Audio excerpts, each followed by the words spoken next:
Never thought I'd be here, but yet here I am this weekend. My wife, 38, and our daughter, 13, went to visit her mom. I couldn't go because I couldn't get the time off work, and we decided it would just be a girls' weekend for them. I'm a firefighter in a large southern city, and I'm on a call and gearing up when our dispatcher calls in to tell me that there is some emergency. I'm not really needed on the work call, so I get my cell phone and find a bunch of texts from my kid, and a couple from a number I don't have in my phone. In the course of about 11 text messages, I learned that my daughter has gone ice skating and fallen and broken her wrist. She's in the emergency room but cannot get treatment because no one can find my wife. The number that I don't know belongs to a friend of my wife's who has gone to the emergency room to sit with my kid. She was the chaperone for the girls who had gone skating. So I call this friend, and after a lot of hemming and hawing, she admits that wifey has gone to dinner with some random guy. Well, we always leave our location shared with the family because of my job, and sure enough, I pull up an address and Google it, and it's a hotel. This was 10 p.m.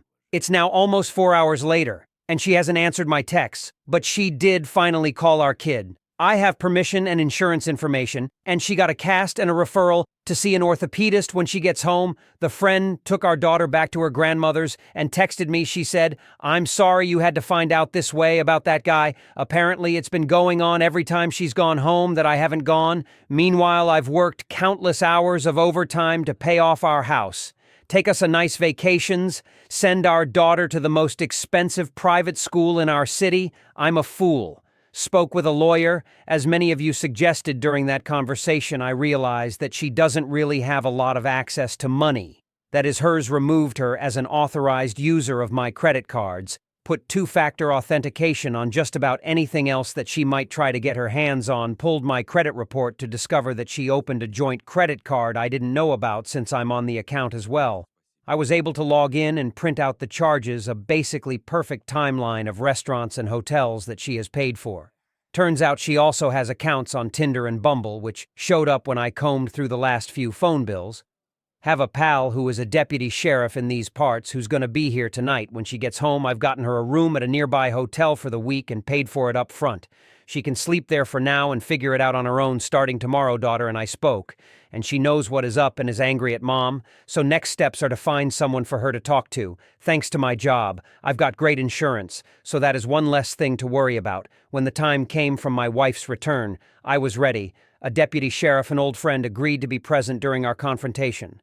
I had booked her a room at a nearby hotel for a week, paying up front. It was time she tasted a bit of the uncertainty she had thrust upon me. The confrontation was far from pleasant. Her pleas and apologies fell on deaf ears. I handed her the hotel room keys, told her to pack her things and leave. She was shocked, but I remained indifferent. My daughter, teeming with anger, chose to stay with me later. I made the hard call to her mother. It was a difficult conversation, but it was necessary. She was appalled. And though she defended her daughter initially, the evidence I had amassed was irrefutable. The next few weeks were a whirlwind. Divorce proceedings began, and my lawyer was ruthless. The evidence of her infidelity was a strong case in my favor. I retained the house my daughter chose to stay with me, and I managed to secure a good portion of our assets. Meanwhile, my wife's life began to spiral. The man she had betrayed me for turned out to be a professional con man. He disappeared, leaving her heartbroken and penniless. It was a hard lesson, but she was now reaping what she had sown. The revenge I sought came in an unexpected form. I had managed to safeguard my interests, protect my daughter, and expose my wife's infidelity. She was left to face the consequences of her actions while I began to rebuild our lives. It wasn't an easy journey. The pain of betrayal lingered, but I was determined to move forward. I invested time in healing, in reconnecting with my daughter, and in learning to trust again. In the end, the best revenge was not in causing her pain, but in showing her that she had not broken me. I emerged from the storm stronger and more resilient, ready to face whatever life had in store. Despite everything, I felt a strange sense of gratitude. The betrayal had set in motion a series of events that led me to a better understanding of myself. I was not a fool, as I had initially thought. I was a survivor story. 2. It's been nearly a year since it happened, and I still haven't processed it properly.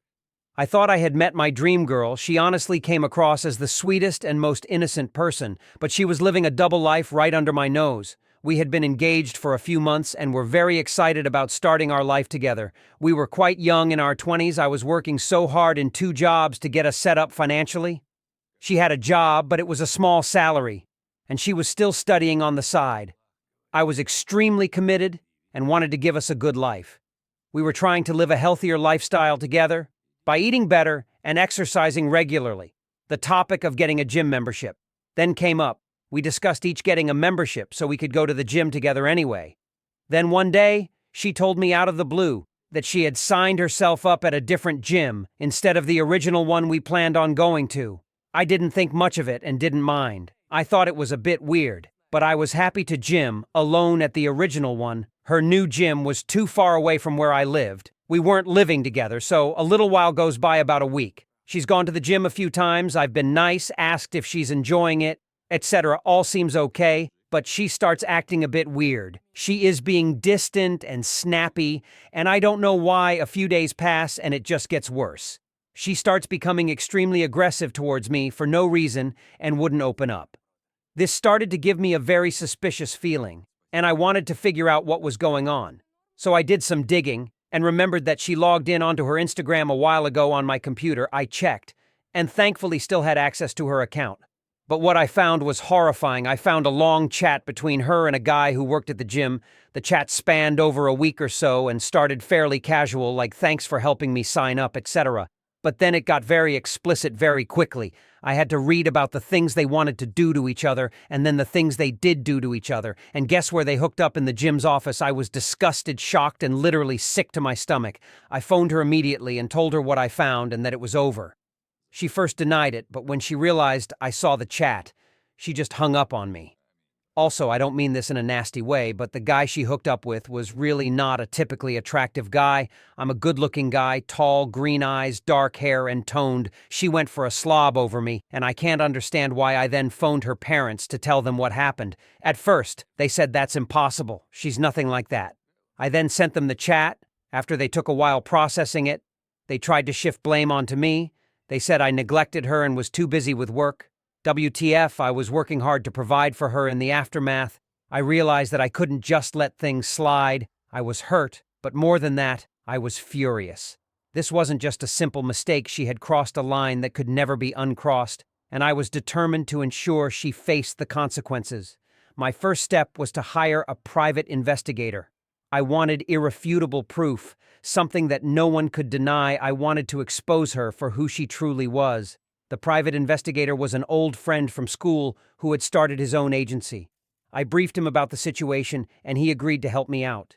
He trailed her for a week, gathering evidence of her infidelity. The damning piece came when he managed to record a video of her with the gym guy, clearly in a compromising position. The video was grainy, but there was no mistaking who it was. Armed with the evidence, I decided to expose her publicly. I remembered that she had logged into her Facebook account on my laptop a while ago, so I logged back in. My heart pounded as I uploaded the video with a caption that simply read, "Weddings off." I hit post and sat back waiting for the fallout. Within minutes, the video had started to garner views and comments.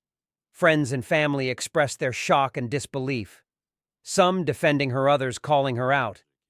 I watched as the numbers climbed, the reactions pouring in. My phone buzzed with calls and texts, but I ignored them all. I had said what I needed to say. Her parents called demanding an explanation. I told them to check their daughter's Facebook page. The line went silent, then clicked off. Hours later, there was a frantic knock at my door. It was her, tears streaming down her face, begging for forgiveness. But I was beyond forgiving. I coldly told her to get out, that I wanted nothing to do with her. She fell to her knees pleading, but I stood firm. I collected her things and threw them out onto the porch. She looked at me stunned as I slammed the door in her face. "Iduio."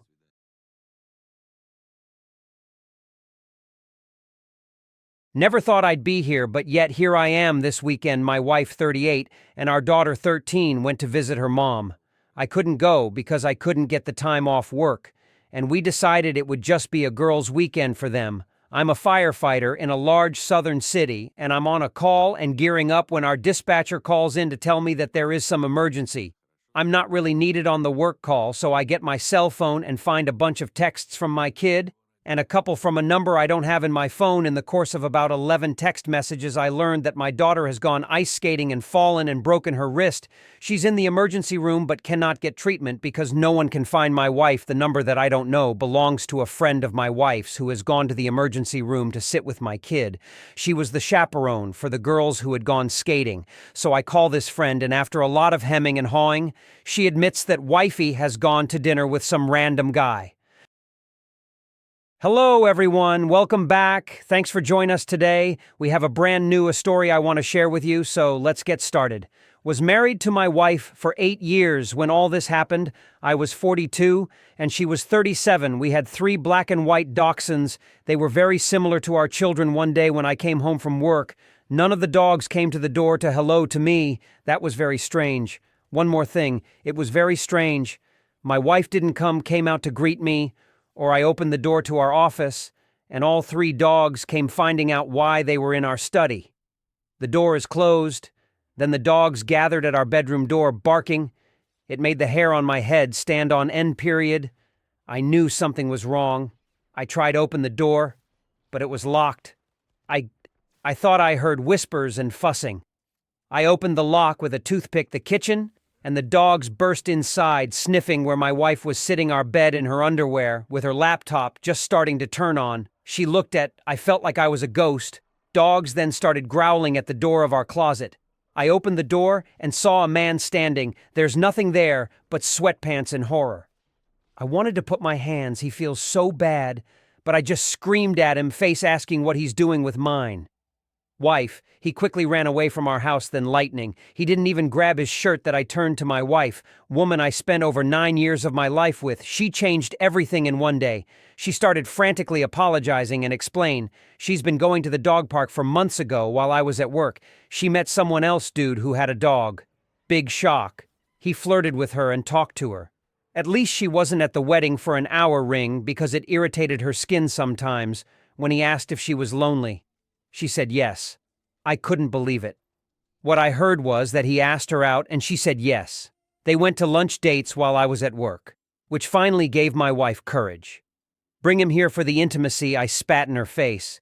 It was the least she deserved after what she just told me. I asked her why didn't she go to his house and pick him up. It was she who said that he lives with his mother temporarily. Which winner I told her leave immediately, and she was just crying. She begged me to reconsider my decision, divorce.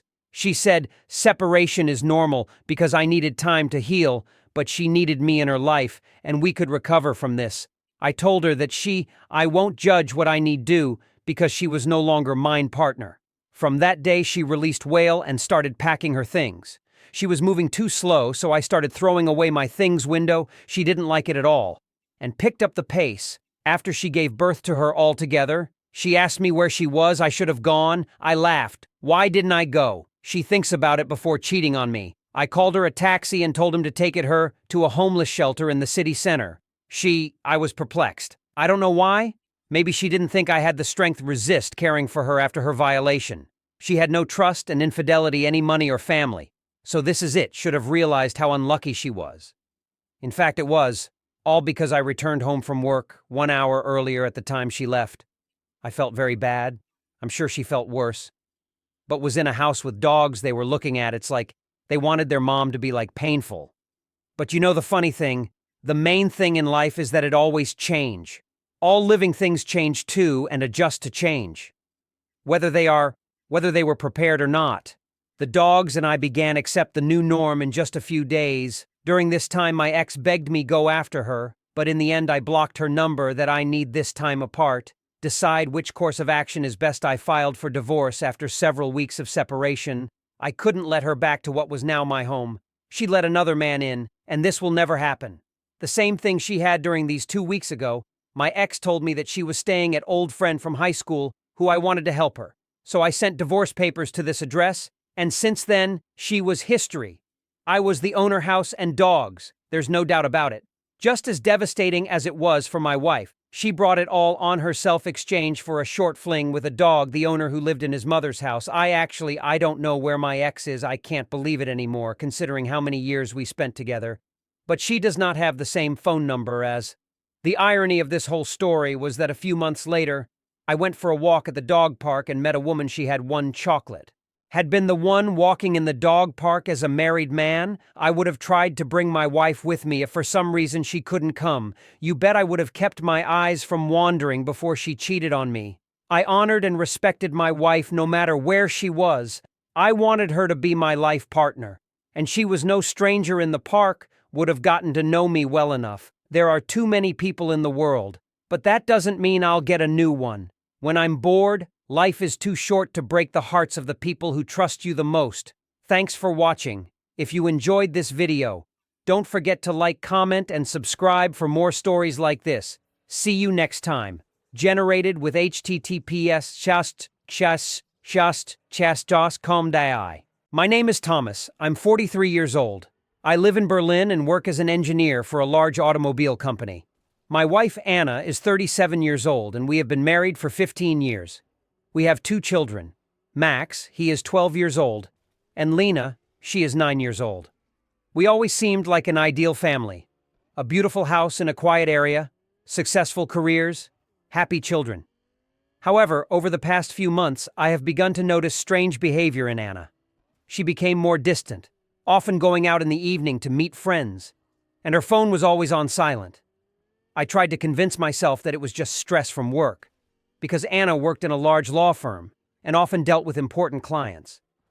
But one day I noticed that she began to spend more time on social networks, especially Facebook and Instagram.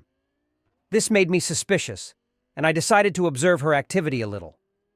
One evening, when Anna said that she was leaving to meet her friends, I decided to check her words. I followed her at a distance and noticed that she went to a cafe, but instead of her friends, she was met by a man. They sat at a table, laughed, and held hands. My heart sank in pain. I couldn't believe that my wife, with whom we had gone through so many years together, could cheat on me. I decided not to make a scandal on the spot and returned home. I spent the whole evening thinking, trying to figure out what to do next. I couldn't just ignore what I saw, but I didn't want to destroy our family. The next day, when the children went to school, I decided to talk to Anna. I told her that I knew about her meeting with the man and demanded an explanation. At first she tried to deny everything, but then she burst into tears and admitted that she was having an affair with a work colleague. His name is Michael. She said they started dating about 6 months ago and she was confused about her feelings. I was furious and disappointed. I demanded that she stop all contact with Michael and choose between him and our family. Anna was silent for a few seconds, and then, to my horror, she calmly said that she had already made her decision. She told me that she was going to officially live with Michael, leaving me and the children. I couldn't believe my ears. My wife, with whom we have gone through so many years together, chooses another man, leaving our family. I was shocked and felt betrayed. Anna said that she was very sorry, but she had already made a decision that she considered right for herself. I decided to act smartly and without unnecessary emotions. First of all, I hired a good lawyer to formalize the divorce and get full custody of the children. The lawyer helped me collect all the evidence of her infidelity, including correspondence and photographs. I knew this would be an important argument in court. The next step I decided to attack was her financial situation. Anna depended on our joint account, and I blocked her access to the money. I also notified her boss about her affair and how it affected our family. Michael, having learned about this turn of events, began to move away from Anna, realizing that this could negatively affect his career and reputation. But I didn't stop there. I decided to make her betrayal public. I wrote a post on social media detailing what happened and how she left us for another man. I have attached photographs and screenshots of the correspondence as evidence. This post spread across the internet, and Anna became the object of public condemnation. Her family, friends, and colleagues found out what she had done, and her reputation was destroyed. Anna tried to contact me, begging me to stop this madness, but I was adamant. I told her that she must pay for her mistakes. Her life began to fall apart before her eyes.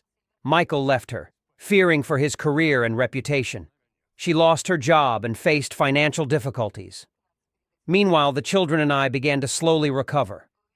We grew closer to each other, and I did everything I could to give them a happy childhood despite what happened.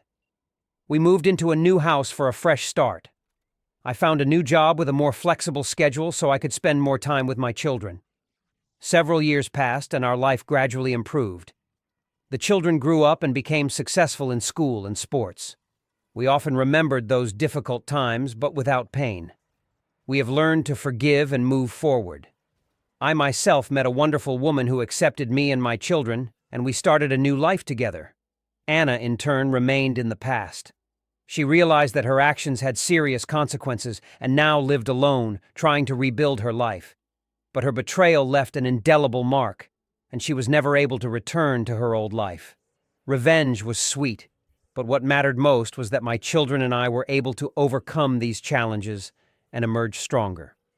We learned to appreciate each other and be grateful for every day we spent together.